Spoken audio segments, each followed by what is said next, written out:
Hola a todos y a todas. Bueno, con esto damos inicio al primer módulo de la capacitación de justicia restaurativa, el cual se denomina acercamiento a la justicia restaurativa.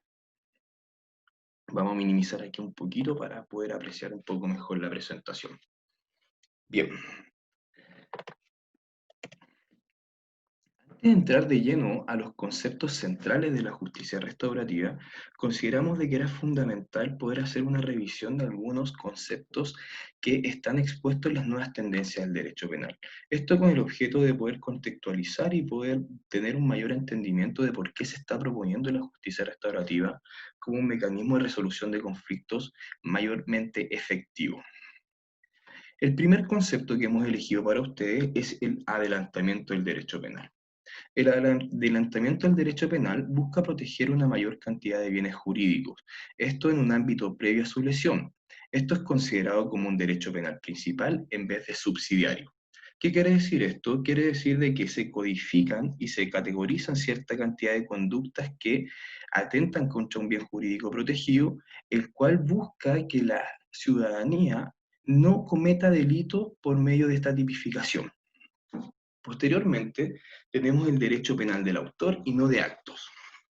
Ahora no se castiga la conducta del sujeto, el cual puede ser el robo, la injuria, cualquier tipo de delito, sino más bien se castigan las características personales del autor. Ya empezamos a hablar un poquito más de criminología positivista, concepto acuñado también por Lombroso, un autor bastante conocido. Posteriormente hablamos del derecho penal simbólico.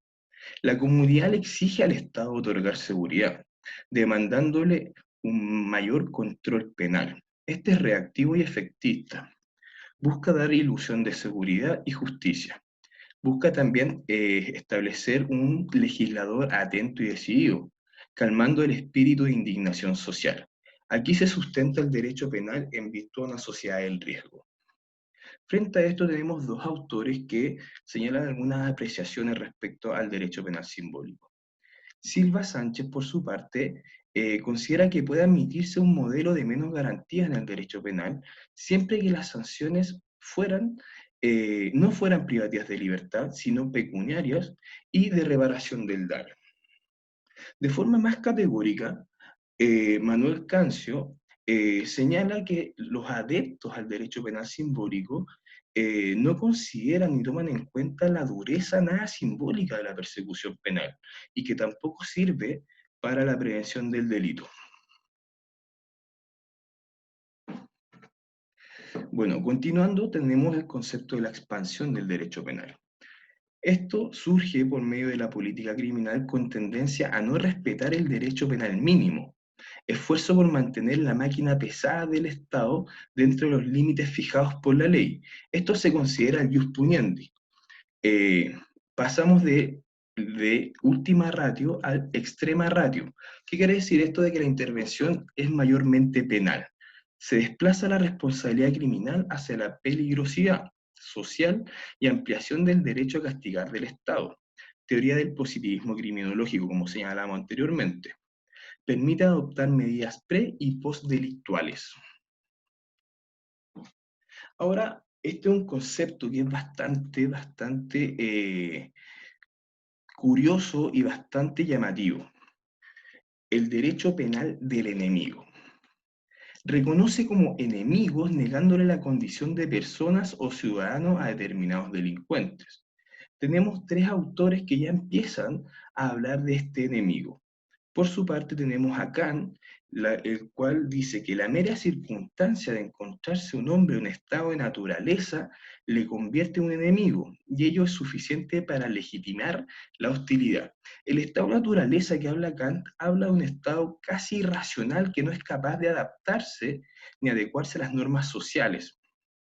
Rousseau, por su parte, introduce el concepto de enemigo en el derecho penal, justificando la pena de muerte, puesto que este enemigo rompe el contrato social, el cual está tipificado y está expuesto en el derecho penal. Hooke, por su parte, hace una división entre el derecho penal del ciudadano, el cual está orientado a las conductas que son aceptables dentro de un marco de convivencia y el derecho penal del enemigo. Los enemigos son individuos que se encuentran en un estado de naturaleza, este mismo estado de naturaleza que hablaba Kant, faltándole seguridad cognitiva. ¿Qué quiere decir esto? De que estos enemigos no son capaces de integrar las normas sociales para efectos de poder tener una sana convivencia, como dice Rousseau, en este contrato social.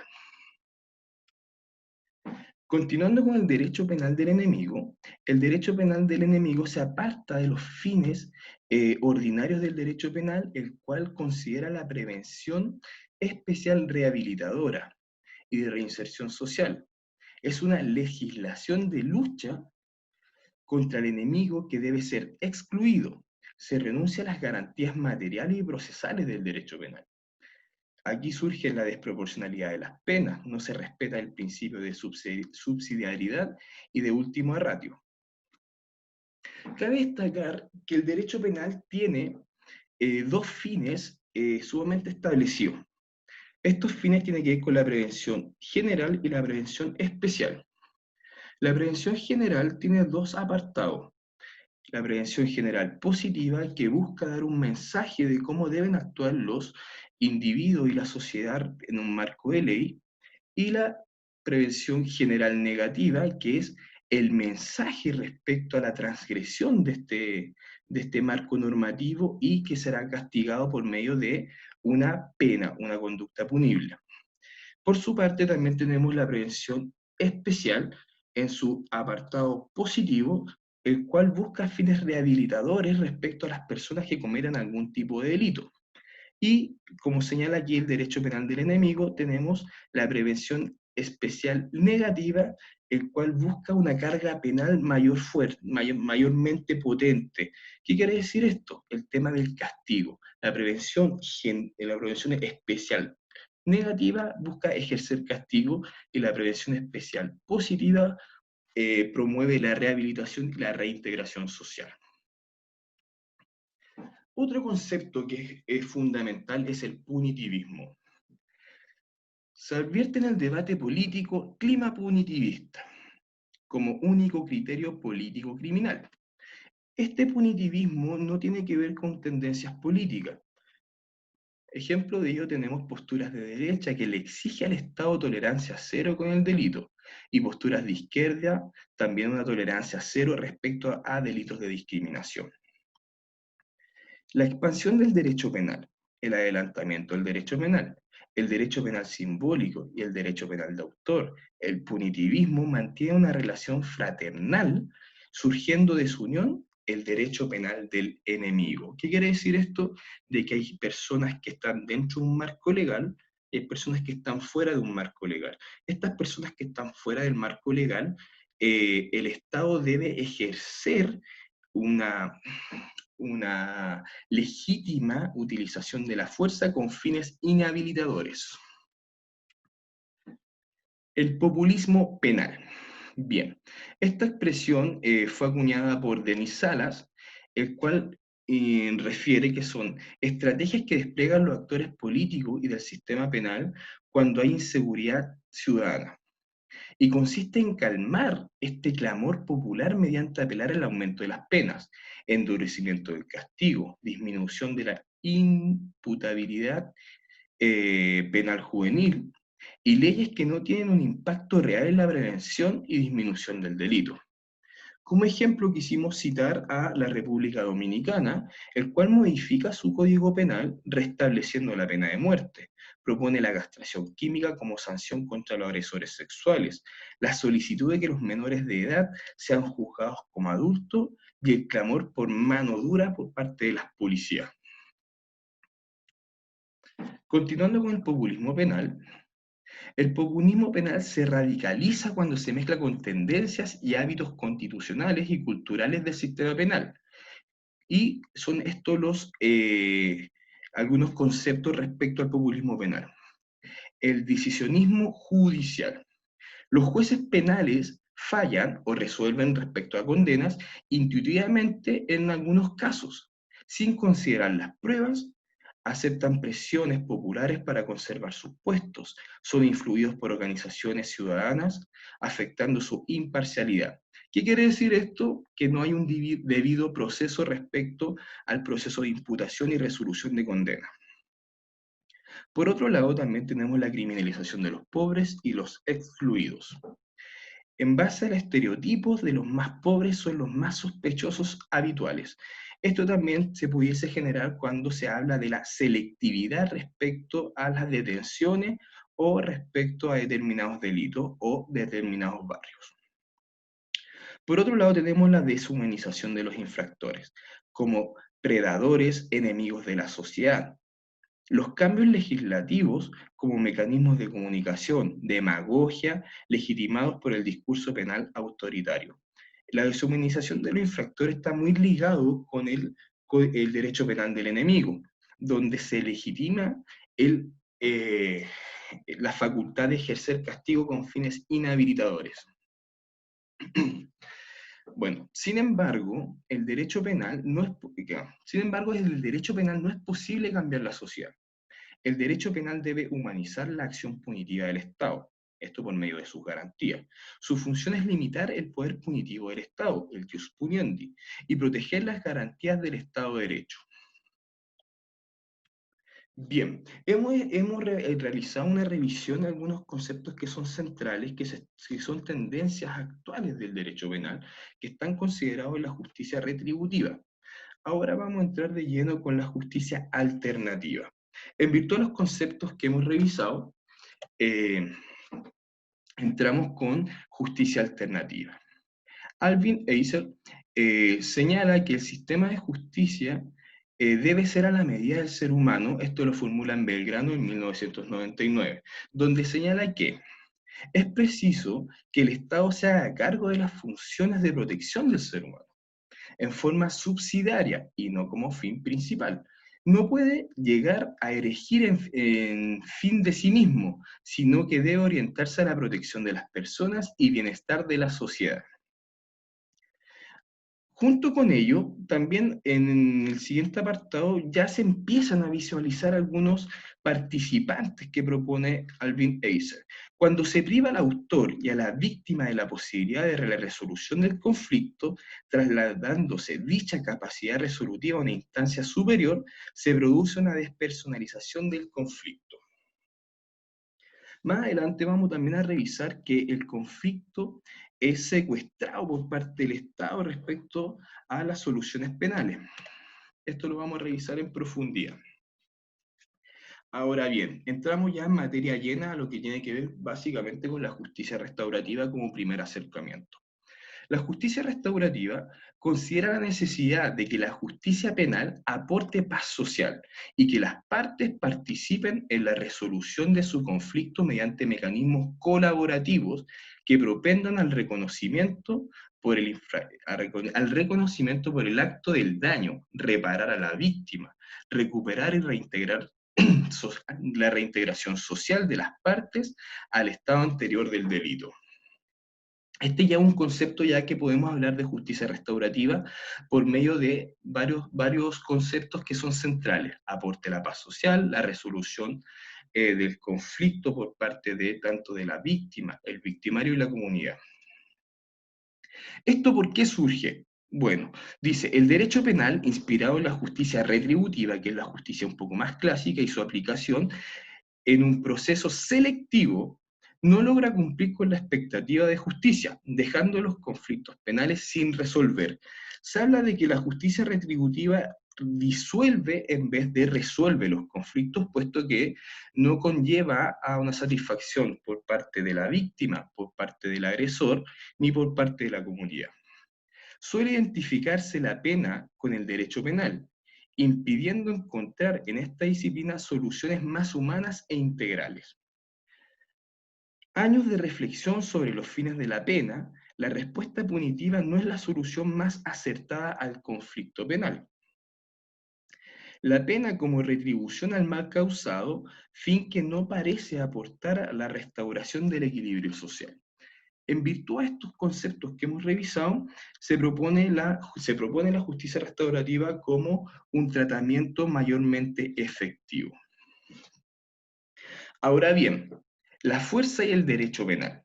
Se discute si este proceso voluntario de la justicia restaurativa puede coexistir con la fuerza coercitiva del proceso judicial. Esto en virtud a: la fuerza es un elemento constitutivo de lo jurídico, que es el ejercicio legítimo de la fuerza por medio del Estado. Permite al derecho cumplir su función de regular la conducta social, por medio del castigo. Las normas penales desde su origen están vinculadas con la pena, facultad entender el derecho penal como. Eh, Bueno, las normas penales desde su origen están vinculadas con la pena, lo que dificulta entender el derecho penal como solución de conflictos, participación de las partes en el proceso penal.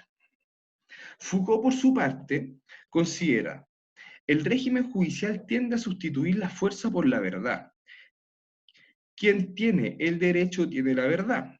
El Estado se impone entre las partes como un tercero, que reclama por sí el conflicto, árbitro de quien dice la verdad y tiene la razón. El saber es un dispositivo de fuerza, de capturar más que de captar. Ya Foucault nos empieza a hablar de que hay una expropiación del conflicto por medio de que el Estado determina, por medio de la verdad, la legítima utilización de la fuerza y busca capturar este conflicto. Ahora bien, la justicia retributiva, que es la justicia más clásica, donde hemos situado los conceptos que hemos revisado anteriormente, considera: la severidad de la pena debe ser proporcional a la gravedad de la infracción, la ley de Moisés y la ley del talión, ojo por ojo, diente por diente. Para los retribucionistas, el castigo tiene un carácter retrospectivo, conducta criminal del pasado y su gravedad proporcional al daño. Para los utilitaristas, la pena tiene una finalidad teleológica, justificada por alcanzar beneficios futuros, reducción de la criminalidad. ¿Esto qué quiere decir? De que aquí, por ejemplo, para los utilitarios surge los castigos ejemplares o las penas ejemplificadoras, que eso está más ligado a lo que es la prevención general negativa. Ahora entramos de lleno al concepto de justicia restaurativa.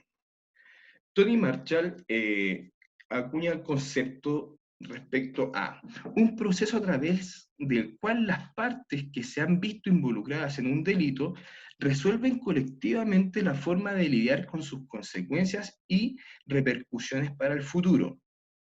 Ya estamos hablando también de lidiar con consecuencias por medio de las partes involucradas y también de proponer una resolución de este conflicto con fines de futuro, ya que tiene que ver con la reintegración social. Y lo vamos a ver un poquito más adelante. Bueno, Van Nis dice: cualquier acción individual o colectiva con objeto de restaurar las consecuencias de un crimen o conflicto, la resolución del mismo o la reconciliación de las personas afectadas por él.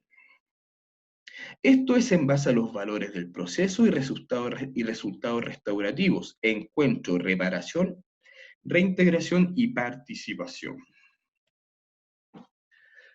Continuando con la justicia restaurativa, no se plantea como la única solución al delito. Eso hay que ser bastante claro. Esta puede ser complementaria a la pena, como también sustitutiva.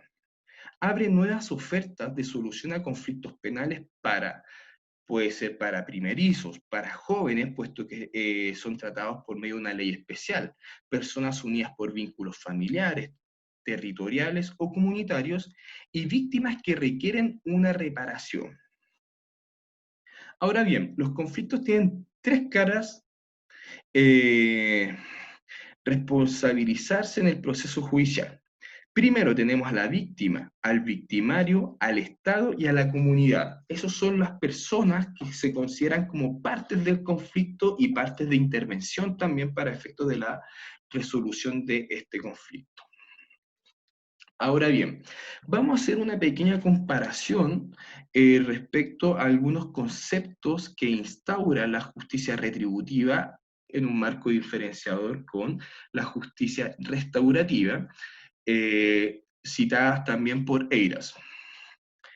Primer concepto: delito. Para la justicia retributiva, el delito es considerado como una infracción a la norma, una conducta punible, donde hay una tipificación y el Estado, por medio del Ministerio Público, tiene la facultad de categorizar de que esta fue una infracción.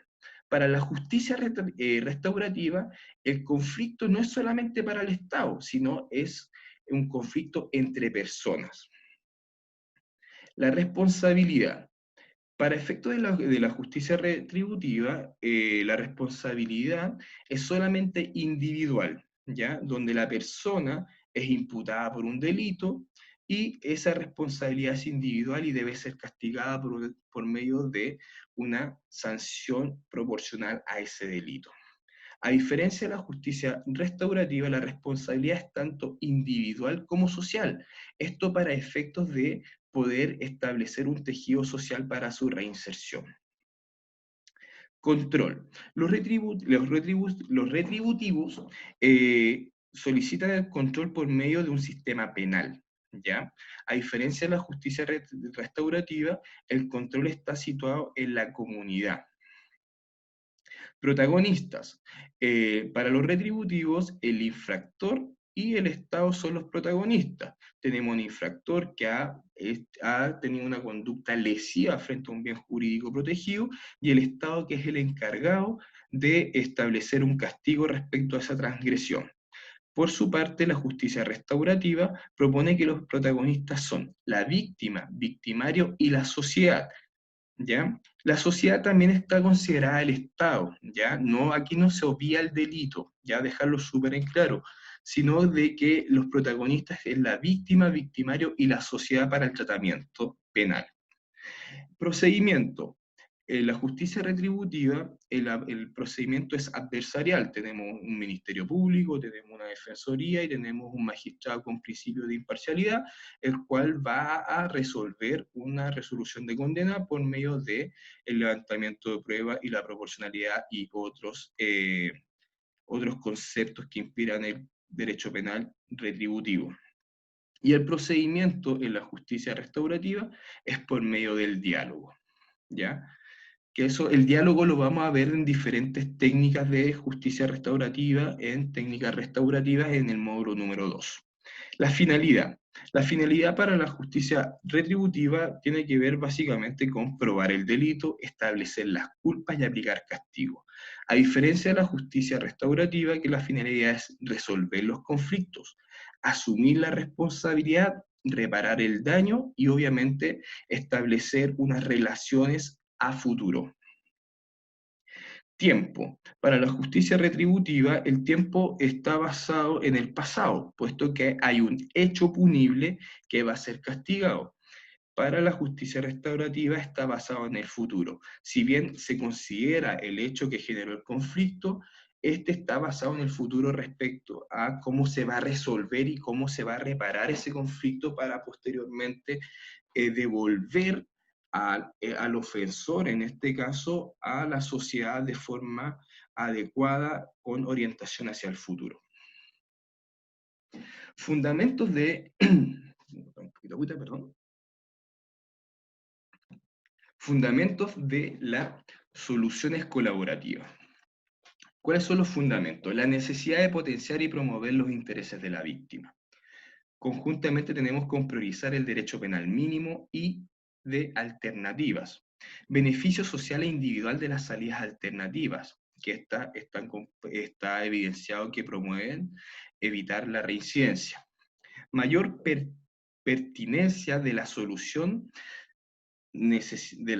mayor pertinencia de la solución, necesidad de las partes y la participación, mayor agilidad del proceso penal, soluciones prácticas y eficaces, efecto económico de la salida alternativa. ¿Por qué efecto económico de la salida alternativa? Porque es una interrupción en fase de imputabilidad que se suspende la persecución penal.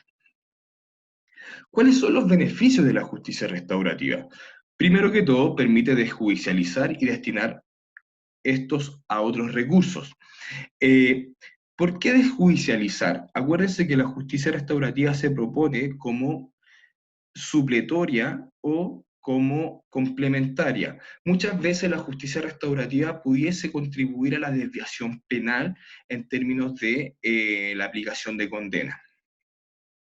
También equilibra la compensación restaurativa y retributiva que merece el delito.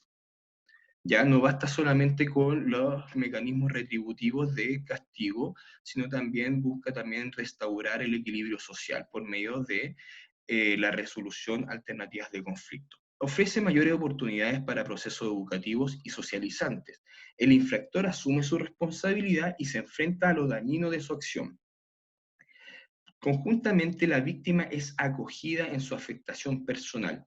Ahí hay que ser súper claro, la víctima no tiene fines instrumentalizantes, ya no se instrumentaliza con efecto de responsabilización respecto al ofensor, sino que esta tiene que ser acogida en su afectación personal con fines también de reparación. La participación desarrolla habilidad de resolver conflictos de maneras no violentas.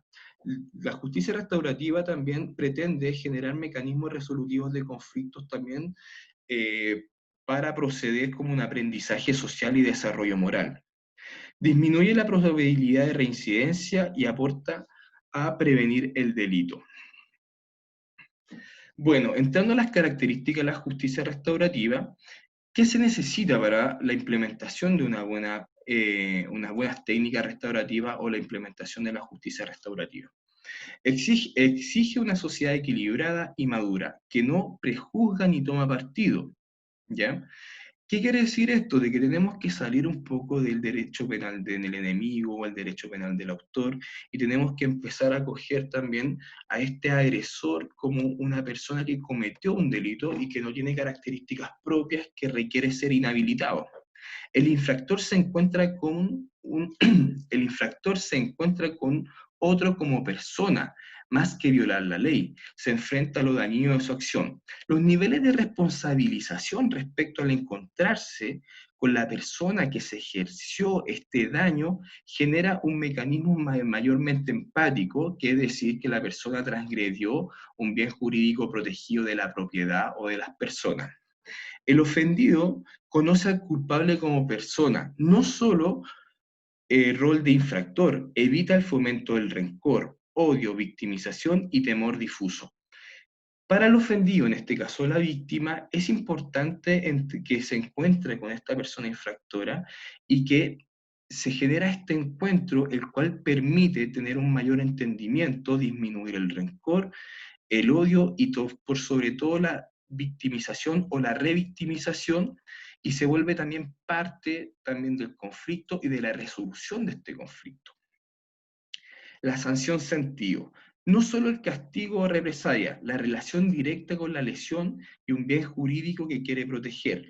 Y aplica de reversa. ¿Qué quiere decir esto? De que no solamente, la víctima no es solamente como una persona que fue apartada del conflicto, sino también es parte de la resolución de este. Acuérdense que hay un texto que pudimos revisar en el módulo de inicio, que era cómo el Estado extrae la participación de la víctima respecto a la resolución de los conflictos como pertenencia. Ya. Ahora entramos a la estructura de la justicia restaurativa. Tenemos dos autores que son muy emblemáticos, los cuales refieren que la justicia restaurativa cuenta con tres estructuras conceptuales: la ventana de la disciplina social, la función de las partes interesadas, ya sea primaria o secundaria, y la tipología de las prácticas restaurativas. Esta puede ser parcial o totalmente restaurativa, que lo vamos a ver principalmente en el módulo número 2. La ventana de la disciplina social combina dos elementos en el tratamiento del infractor. Por un lado tenemos el tratamiento orientado hacia el control y por otro lado tenemos el orientado hacia el apoyo con enseñanza y la estimulación. Para esto surgen cuatro enfoques para la conducta del infractor. El enfoque punitivo, por su lado, este tiene un alto control y bajo apoyo. Este es un enfoque retributivo que está orientado al infractor, ¿ya? El enfoque rehabilitativo o permisivo, este tiene un control bajo y un apoyo muy alto. El enfoque negligente ejerce un control bajo y un apoyo bajo. Y por último tenemos el enfoque restaurativo, que el cual se orienta en un control alto y un apoyo alto, critica el delito y valora al delincuente, ¿ya? Como una persona que cometió un delito y no como una persona esencialmente desde un enfoque de riesgo o desde el derecho penal centrado en el enemigo. Los principios de la justicia restaurativa. Bueno, el principio número uno tiene que ver con la prevención, ¿ya? Los principios de la justicia restaurativa en materia de prevención está en base a la evidencia comparada y a la literatura que contribuyen básicamente y generalmente a la prevención de nuevos eventos delictivos. Esto también se considera también promover la participación de las partes. Tiene un acento orientado al futuro. Acuérdense que no solamente tiene que ver con reprochar la conducta de lesividad o la conducta que generó el conflicto, sino también en cómo se va a resolver este conflicto con orientación hacia el futuro. Busca también un equilibrio, ¿ya? Un equilibrio tanto entre lo retributivo, lo restaurativo y también entre las partes. Protección a la víctima, eso es sumamente importante también. Reconocimiento del daño por parte del infractor. Aquí no tiene que ver con que se hace caso omiso respecto a la infracción o al daño causado, sino tiene que haber un reconocimiento por parte del infractor. Reparación, posibilidad y compromiso del infractor y su familia, ¿ya? Esto con fines también con acento hacia el futuro.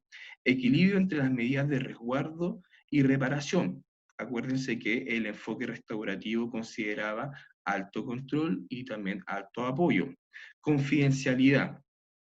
Este es un encuentro que está orientado con fines hacia el futuro en base a la confidencialidad, donde todo lo que se realice por medio de los acuerdos reparatorios o alguna técnica restaurativa tiene un carácter de confidencialidad, lo cual permite también promover mayor participación de las partes.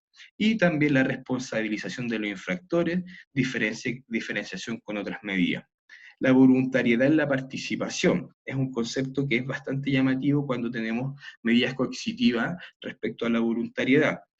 La idea es que obviamente que el ofensor pueda reconocer el daño causado, la víctima desee participar obviamente en este proceso de encuentro y también la comunidad pueda ser partícipe en términos de establecer control y por sobre todo de favorecer un tejido social que promueva la reintegración, imparcialidad del mediador, ¿ya? O puede ser otra figura, va a depender del modelo y la técnica restaurativa que estemos incorporando. Y por último tenemos la adecuación a la situación de la víctima y la vulnerabilidad de esta. Es importante también entender que la víctima también puede tener ciertas necesidades o ciertas condiciones previas para dar práctica a un tema o técnica restaurativa. Bueno, entramos a las conclusiones y reflexiones. Número uno, un desafío para mejorar el acceso a la justicia restaurativa por medio de un sistema que debe insertarse de manera formal en el proceso penal, acorde a la cultura nacional. Primero que todo, ¿qué quiere decir el punto número uno? Tiene que ver con que haya un sistema formal que dé espacio para la justicia restaurativa, tanto de forma complementaria como de forma sustitutiva, ¿ya? Y obviamente que esta justicia restaurativa tiene que ser acorde a la realidad nacional respecto a las características culturales que puedan ejercerse tanto en ciertos territorios, comunidades indígenas o comunidades en particular. La justicia restaurativa, si bien no puede plantearse como la única solución al delito, abre una importante oferta a la solución de conflictos penales. Esto en primerizos, jóvenes, como acción complementaria o sustitutiva al proceso penal y a la pena, dependiendo de la gravedad del delito. Bueno, reiteramos aquí un poco respecto a que la justicia plantea que puede ser complementaria o sustitutiva en diferentes categorías. Para jóvenes es altamente atractiva por la capacidad plástica y también por los aprendizajes que genera este tema del encuentro también con la víctima o el encuentro con la víctima también puede ser simbólico o puede ser directo. Ya eso lo vamos a ver básicamente ya cuando entremos al módulo 2 con técnicas restaurativas. En el punto número 3 hay 4 elementos esenciales en la justicia restaurativa que contribuyen enormemente a el impacto y la efectividad de estas técnicas y de este paradigma y cómo percibir el fenómeno del conflicto penal. Primero es el encuentro entre las partes y su comunidad de cuidado, la reparación del daño causado a la víctima y sociedad, la reintegración de la víctima y autor, y participación, obviamente, de las partes. En el punto número 4, podemos distinguir los principios de las prácticas de restaurativa, destacan la realización de la política pública, coordinadas con participación del poder público y de la sociedad civil, que presentan la identidad cultural y voluntariedad de los participantes, fortaleciendo, dame un segundito que no veo, fortaleciendo su corresponsabilidad, interdisciplinariedad de los mediadores capacitados con procesos confidenciales y monitoreados. ¿Esto qué quiere decir? De que la justicia restaurativa debe situarse en un contexto con estándares altamente efectivos en su aplicación, ¿ya? Tanto en la sociedad civil como el fortalecimiento de la corresponsabilidad y obviamente con mediadores capacitados para dar un buen desarrollo de estas técnicas. El ámbito de la, el ámbito de la aplicación de la justicia restaurativa. Procesos realizados sin ninguna referencia al sistema de administración de justicia, paralela a un proceso judicial o como complemento a este y al cumplimiento de la pena. En el punto número 6, los beneficios de la justicia restaurativa permiten desjudicializar y desestimar los recursos del sistema penal y destinar los recursos del sistema penal focalizadamente. El infractor asume su responsabilidad y se enfrenta a lo dañino de su acción, siendo acogida la víctima en su afectación personal. Los ciudadanos aprenden a resolver los conflictos de manera no violenta, previniendo el delito y disminuyendo la reincidencia. El enfoque restaurativo se hace cargo de la resolución del conflicto, reparando el daño, proceso que integra el pasado y el futuro. El Estado protege a la víctima, haciendo la parte del proceso, resguardando el equilibrio de poderes y promoviendo políticas que permitan dar reparación a la víctima y, un segundo, previa evaluación de criterios psicosociales. Es importante de que cualquier técnica, que lo vamos a ver en el módulo 2 en profundidad, requiere cierta preparación para establecer ciertas técnicas o ciertos procesos restaurativos, ¿ya? Y que obviamente toda esta preparación tiene que ver con cierta identificación de condiciones básicas, tanto del ofensor como de la víctima y de la comunidad. Y dependiendo de esta visualización, se genera un proceso de habilitación para dar mayor impacto y obviamente desarrollo adecuado de las técnicas restaurativas. Bien, con esto damos término a al módulo número 1 respecto al acercamiento a la justicia restaurativa. ¿Por qué le pusimos acercamiento? Porque los módulos siguientes tienen obviamente elementos que van a seguir aportando al entendimiento y a la precisión de algunos conceptos en mayor profundidad. ¿Ya? Agradeciendo su participación y esperando que esta instancia sea provechosa, les mando un cordial saludo.